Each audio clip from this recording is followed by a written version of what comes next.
श्रावण मास के इस शुभ महीने में हम सब एकत्रित हुए और हमने रुद्राभिषेक किया। आप सबको बहुत बहुत आशीर्वाद। आप सब लोग स्वस्थ रहें, प्रसन्न रहें और चमकते रहें और जीवन में भक्ति के और परमार्थ के मार्ग पर आगे चलते हैं।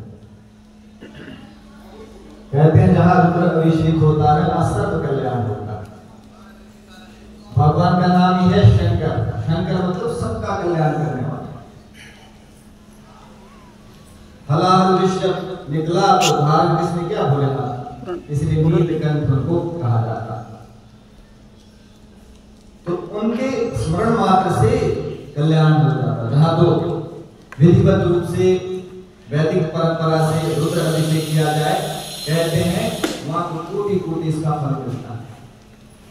हम मानव जीवन में हैं तो हमको हर जगह क्या चाहिए, थोड़ा लाभ। लोग रहता थोड़ा लाभ रहता, नहीं ऐसा करने से क्या हो, वैसा करने से क्या हो, क्यों करें, क्यों मंदिर जाएं, क्यों पूजा करें। तो इसका सार जानना चाहिए, इसके मूल में जाना चाहिए। तो पहली चीज बताई कि अगर रुद्र अभिषेक करते हैं, पहला जो इसका फल है वो क्या होता है, ग्रह दोष से निवारण मिलता है। हम सब जानते हैं कि ग्रहों का तारामंडल में पूरे ग्रह है।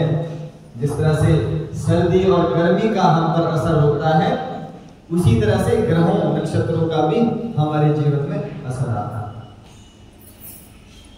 फलानी दशा चल रही है, प्रभाव है, वो प्रभाव है, हम मन विचलित होने लगता है। तो कहते हैं जब आप रुद्राभिषेक में बैठते हैं, ध्यान पूजा करते हैं, तो ग्रहों की दोष से मुक्ति मिलती है। क्यों मिलती है? क्योंकि जो ग्रहों के अधिपति हैं वो भगवान शंकर भोलेनाथ।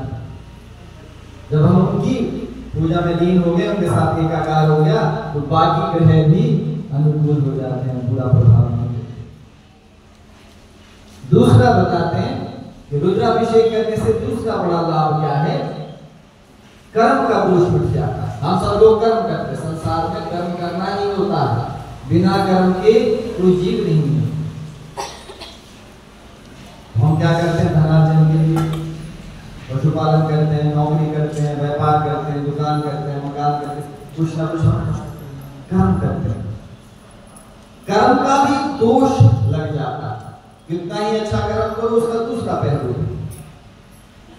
हम गाय पालते हैं, उससे दूध लेते हैं, बछड़े का कहीं ना कहीं दोष लग जाता है। शहद बनता है और लोग इकट्ठा करके अपने समय के लिए, लेकिन वो हम ले लेते हैं, उसका भी दोष लगता है। उसी तरह से आप कोई भी कर्म देखिए, उसका दूसरा पहलू, एक तरफ तो हमको लाभ मिलता है किसी भी कर्म से, दूसरा पहलू उसका कहीं दोष भी होता है। तो कर्मों के दोष जब लगते हैं तो हम व्यतीत रहते हैं। तो कहते हैं जब हम इस तरह पूजा करते हैं तो कर्म के दोष से हमको मुक्ति मिलती है। फिर आगे बताते हैं और क्या लाभ है, और बताते हैं पितृ दोष से मुक्ति मिलती है। हम सब इस धरती पर आए तो हमारे माता पिता, दादा दादी, नाना नानी सब रहे, उनके भी रहे, उनके ये बड़ा वंश वृक्ष हमारा। तो जो पूर्वज हमारे उस पार चले गए हैं, किसी कारण से अतृप्त रह गए, किसी कारण से मनवांछित फल या प्राप्त नहीं हुआ, तो हम उनका एक्सटेंशन है, हम उनका अगला रूप है, तो हमारे द्वारा वो पूरा करना चाहते हैं। फिर हम क्या जीवन में बाधाएं आने लगती, पितृ तृप्त ना हो। तो क्या बताते हैं कि जो व्यक्ति ध्यान करते हैं, पूजा करते हैं, जब इस तरह ध्यानस्थ हो जाते हैं, ईश्वर के साथ हो जाते हैं, पितृ को सद्गति मिलती है, उनका मार्ग प्रशस्त होता है, वो पूर्णता की ओर आगे बढ़ने लगते हैं, जिनका हमको बहुत बहुत आशीर्वाद मिलता है। तो पितृ दोष से भी हमको मुक्ति मिलती है। फिर और क्या, और कहते हैं वास्तु दोष होता है। वास्तु दोष क्या, जैसे शरीर है, इसमें वास्तु, ये मंदिर है, प्रांगण है, घर है, गांव है, शहर है, उसका एक वास्तु होता है।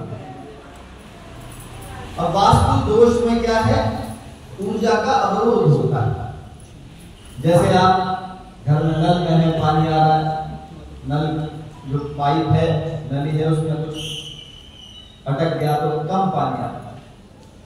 उसी तरह से जीवन में वास्तु दोष ऊर्जा का कहीं अवरुद्ध हो जाए तो उससे फिर जीवन में उतार चढ़ाव, मन विचलित, परेशानी होने लगता है, दिशा मेहनत करते हैं फल नहीं आ रहा होता है, मन वांछित नहीं हो रहा।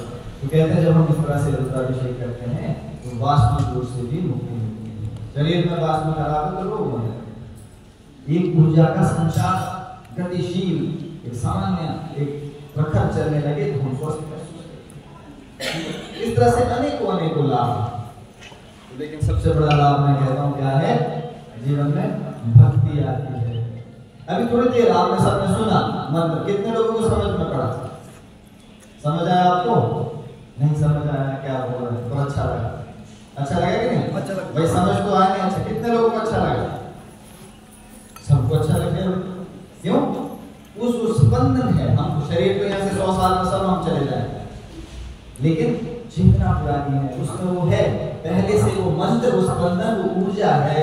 उसी ऊर्जा को जब हम पूजा में बैठते हैं तो वो तारतम्य ईश्वर के साथ जुड़ने लगता है। उस ऊर्जा के साथ हम एक स्तर पे आ जाते हैं, इसलिए अच्छा लगता है, पवित्र महसूस होता है ना?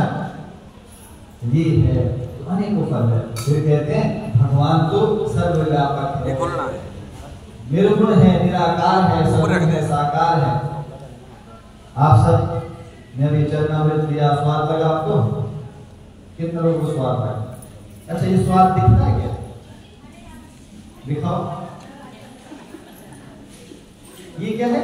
निराकार। जो चरणामृत लिया या भोजन लिया, प्रसाद है, तो साकार है, दिखाई दे रहा, लेकिन जो स्वाद है वो निराकार है ना? तो साकार और निराकार का ये बंधन है। जैसे हमने आप पूजा की, मूर्ति है भगवान भोलेनाथ, थोड़ी देर साकार में गए, फिर ध्यान लग गया, फिर निराकार में चले।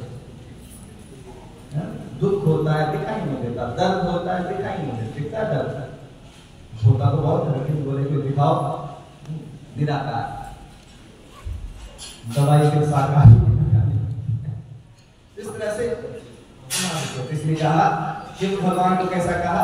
ब्रह्मांड व्याप्त देहाय, पूरे ब्रह्मांड में जो फैला हुआ है कण में वो शिव है। तो उसकी पूजा कैसे करेंगे?